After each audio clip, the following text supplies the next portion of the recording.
Mike's Daily Podcast. I'm not usually the braggadocio type, but I must say the last podcast, I named it Tide. And like nobody said anything about how amazing that was. Oh my.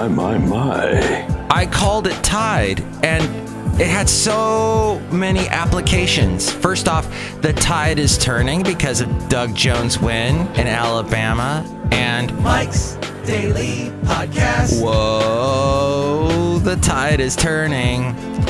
And then, of course, Roll Tide. Mike's Daily Podcast. Crimson Tide, that's a big Alabama thing they say. And I remember that when I lived there. And then there's also this other type of thing that applies if you care. Saying tide this time of year means Yuletide. And of course, I have the Yuletide personalized MP3 contest that you can maybe win if you go to mikesdailypodcast.com. Mike's Daily Podcast.com and tell me your special holiday greeting. And happy Hanukkah today. Woohoo! Mike's Lighten those lights. Daily. That's all I know about it. Podcast. I'm sorry. I very much don't have any idea what Hanukkah is about. I love the songs from it. The one that Adam Sandler sings. That's funny. No, it's not. It's so old and who even likes Adam Sandler anymore? It's done. And then there was that whole thing where he kept grabbing that girl's knee on that Graham Norton show. Did you hear about that? Look who walked in. I'm hearing something in my ears. And then it disappeared. Oh. Hello, my commercial. It's Madame Rootabega. Are you okay? I'm hearing things. I see dead people. I don't know. Look who else walked in. Hello there, Mike. This is Valentino, the parking attendant. And this is Bison Bentley. Do you know that? Mike, we're really mad that Alabama turned into a Democratic state. I thought they were all Republicans and stuff there. Yeah, Chris Christie 2020. Do you know that? Chris Christie 2020 for Alabama? Is that it? Yeah, because that seat will be up for election in 2020, so that Doug Jones day, he's not going to be in there very long. And here's today's podcast picture. Okay. And I know they're talking about that with the Franken, that when he's out, there's going to be like an election next year already to see who's going to be in for only 2 more years. I don't get it. It's just politics. Should we stop talking about politics? Do I really like politics? A little bit. Are you out of your mind? I know. Ha ha ha ha ha. A little bit, especially because I'm hearing Ray Charles singing in my earphones. Okay, maybe I should just, in case that happens again, I'll be able to play it for you here, and you'll be able to say, okay, Mike. John McCain says to Trump the following: lay off the fake news thing. You are fake news. Fake news. Fake news. Stop with your anti-media rhetoric. First off, it's willy-nilly, slap-a-dash, rope-a-dope, scattershot, what he does. Because, he likes some media, and then he'll immediately turn on that media. It's just whoever says anything bad about him. It's crap. In a tweet on Wednesday afternoon, the wonderful, heroic McCain shared a new report from the Committee to Protect Journalism that says the number of journalists imprisoned around the world has reached 262, and that is a new record. The total includes 21 reporters being held on fake news charges. The president, quote, must understand his harmful rhetoric only empowers regressive regimes to jail reporters and silence the truth. Trump is known for dismissing press coverage, and he dismisses it and calls it, you are fake news. Fake news. Fake news. President Trump's nationalist rhetoric, this according to CPJ, the Committee to Protect Journalism, says that his nationalist rhetoric, fixation on Islamic extremism, and insistence on labeling critical media as fake news serves to reinforce the framework of accusations and legal charges that allow some foreign leaders to preside over the jailing of journalists. The most common reasons journalists are put behind bars around the world include anti-state charges and broad and vague terror laws. Turkey has imprisoned the highest number of reporters at 73. China is second, by the way, with 41. Have you ever and in the White House didn't immediately respond. Turkey, did you ever see that, what was that Oliver Stone movie, Midnight Express? Ugh, I never want to be imprisoned in Turkey. Wow. No thanks. In the final days before Donald Trump was sworn in as president, members of his inner circle pleaded with him to acknowledge publicly what U.S. intelligence agencies had already concluded, that Russia's interference with the 2016 election was real. But we should get along with the Russians. I say it's better to get along with Russia than not. As Elizabeth Warren said, America elected Donald Trump. And yeah, the Russians helped. Holding impromptu interventions in Trump's 26th floor corner office at Trump Tower, advisors, including his son-in-law, Jared Kushner, and designated chief of staff, Reince Priebus, prodded the president-elect to accept the findings that the nation's spy chiefs had personally presented him on January 6th. They sought to convince him that he could affirm the validity of the intelligence without diminishing his electoral win. There were 3 officials involved in the session that spoke to the Washington Post about this. More important, they said, that doing so was the only way to put the matter behind him politically and free him to pursue his goal of closer ties with Vladimir Putin. This was part of the normalization process, said one of these sources. There was a big effort to get him to be a standard president, but as aides persisted, Trump became agitated. He railed that the intelligence couldn't be trusted. He scoffed at the suggestion that his candidacy had been propelled by forces other than his own strategy, his message, and his charisma. Told that members of his incoming cabinet had already publicly backed the intelligence report on Russia, Trump shot back. So what? Admitting that the Kremlin had hacked Democratic Party emails, he said that was a trap. It's a trap! As Trump addressed journalists on January 11th in the lobby of Trump Tower, he came as close as ever to grudgingly accepting. He said, as far as hacking, I think it was Russia, he said, adding, we also get hacked by other countries and other people. As hedged as those words were, Trump regretted them almost immediately. It's not me, he said to aides afterwards. It wasn't right. Nearly a year into his presidency, Trump continues to reject the evidence that Russia waged an assault on a pillar of American democracy and supported his run for the White House. Which brings this huge question to you Republicans. What is he hiding? What is it? Why is he so in love with Russia? What is the fascination? I ask the Republicans because as long as I've been alive, Reagan looked Brezhnev in the eye and said, you are the evil empire. Screw you. It's always been, get the hell out of our country.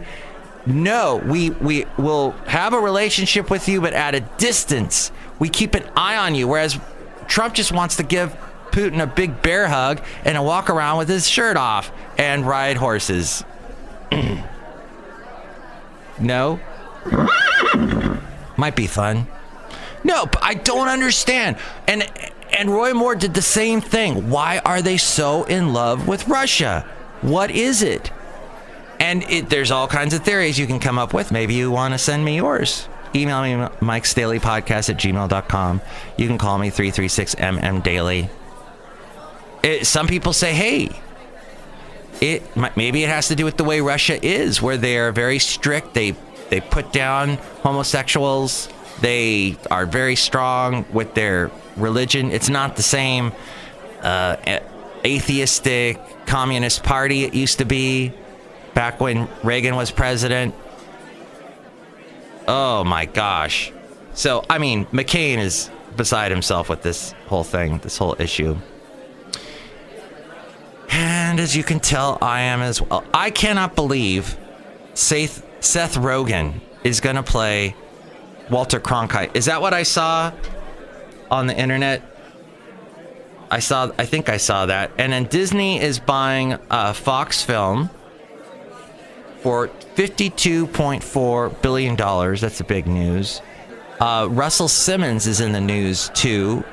Sexual accusations, sexual harassment accusations against him. Walt Disney is going to buy film, and I do this all the time on the show I produce, so I might as well, because we're talking about Disney. All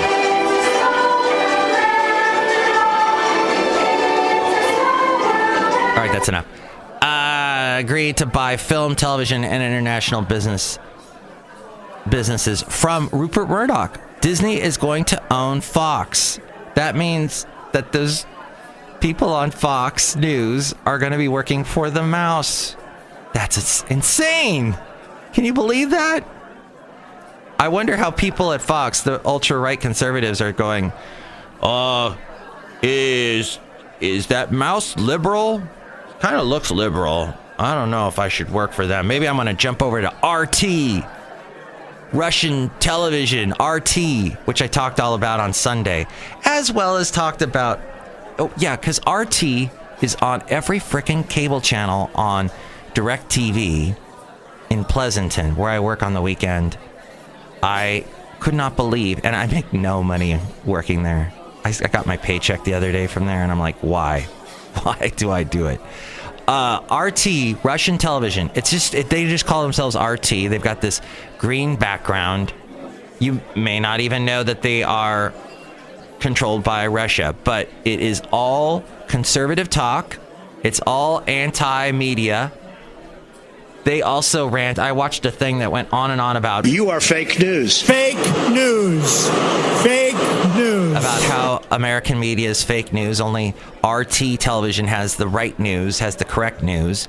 They hire super attractive young people to be their correspondents, to pull you in visually with eye candy. It's terrible. Oh, so maybe all those Fox, employees will jump to over there now that Disney owns them.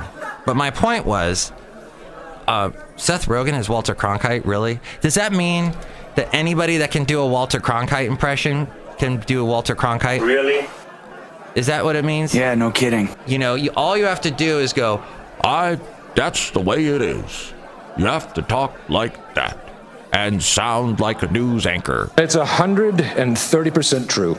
Thank you so much. I hope you enjoyed that. I do this all the time. There's not a person in this room who hasn't done that. Thank you. We all do our Walter Cronkite impression, and it's super easy to do. And then you bring it back a little bit, and you've got Obama, because he also had his stilted way of talking where he would hit these... Washington's made things worse. Is that how it works, Obama? That's not even funny. I'm sorry. I won't ever do that again. I appreciate that. Okay. So then, a Kentucky lawmaker accused of assault died in an apparent suicide. And the other... so I had tweeted on Sunday about how someone gave me advice about how to make my podcast more popular. And, I guess I was not very appreciative of the advice, and I said something to that effect on the Twitter, and I probably shouldn't have been...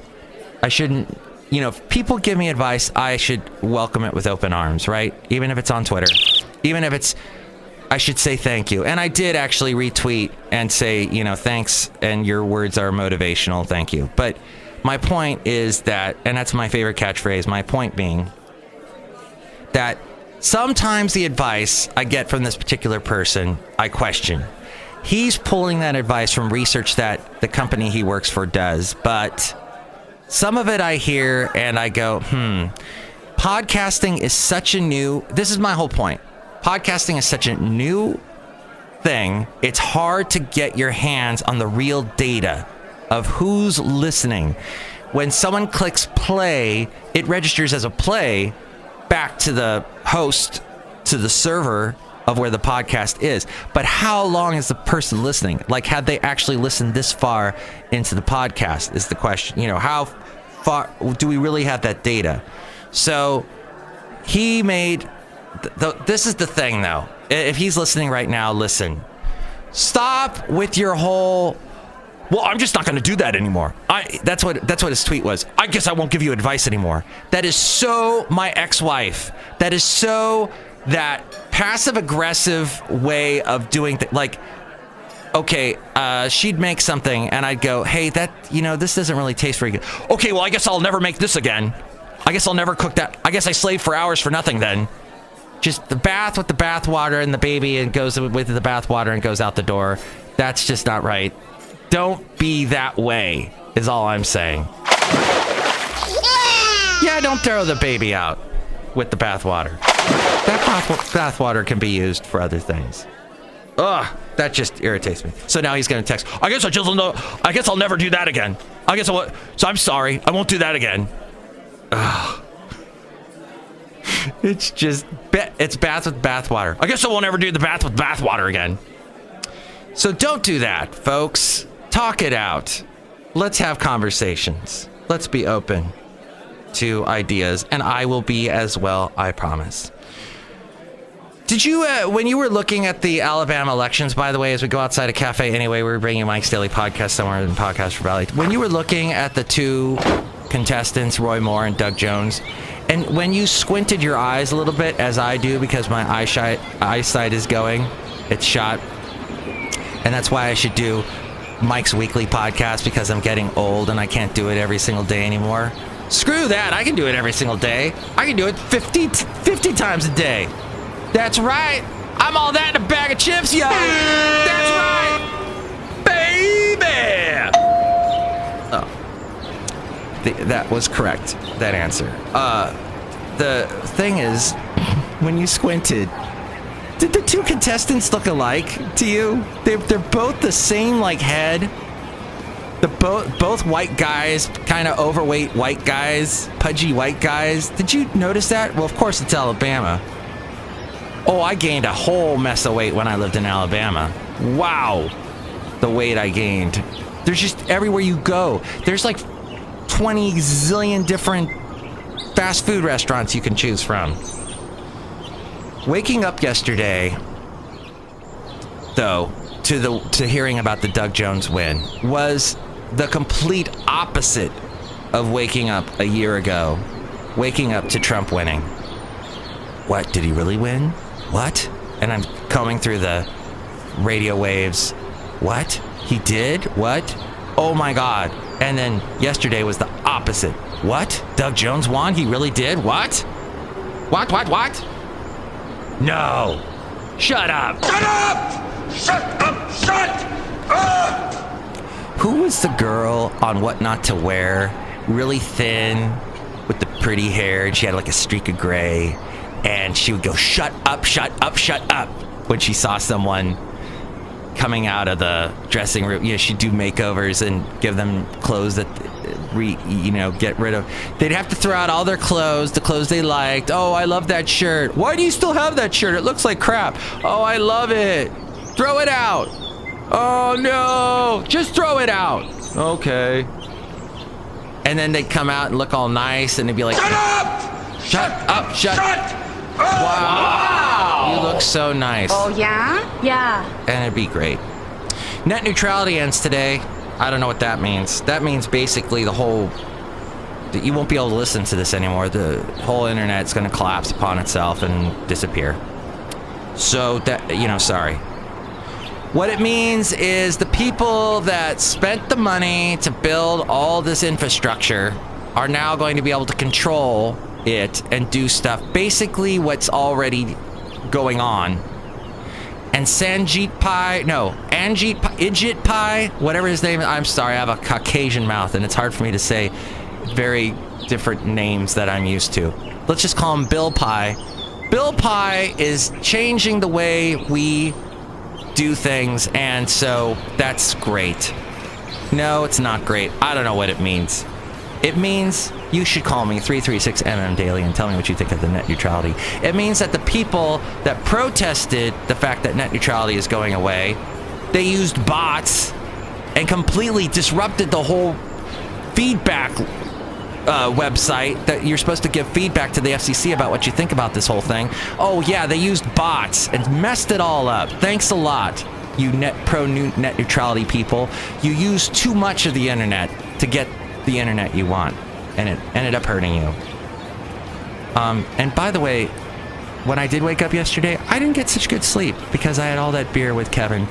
And Kevin, I'm sorry I didn't get to meet up with you yesterday at your little soiree. I'm sorry. Dang it. Maybe next time. Hopefully there'll be a next time.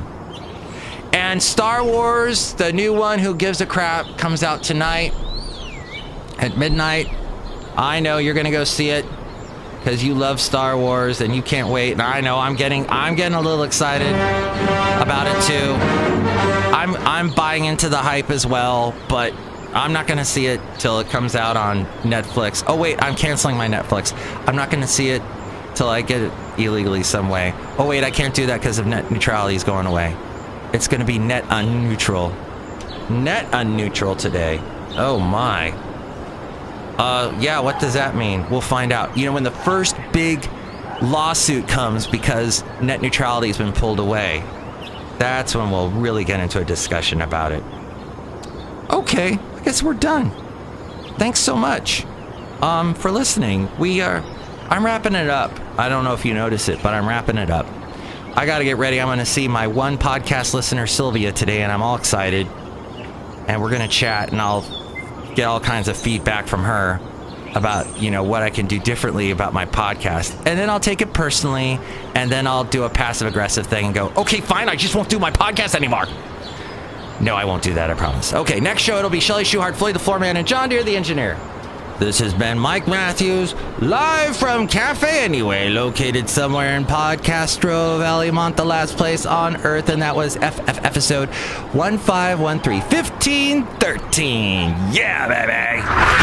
Mike's Daily Podcast is written and produced and performed by Mike Matthews. His podcast is super easy to find. Download or listen to his show and read his blog at mikesdailypodcast.com. Email Mike now at mikesdailypodcast@gmail.com. See you tomorrow. Bye! Oh, and the podcast picture is a really Christmassy looking house that I saw in, what was that, on Monday, somewhere in Podcastro Valley. So check that picture out with their cute little Christmas tree in the window. Or maybe it's a Hanukkah bush. I don't know. Happy Hanukkah.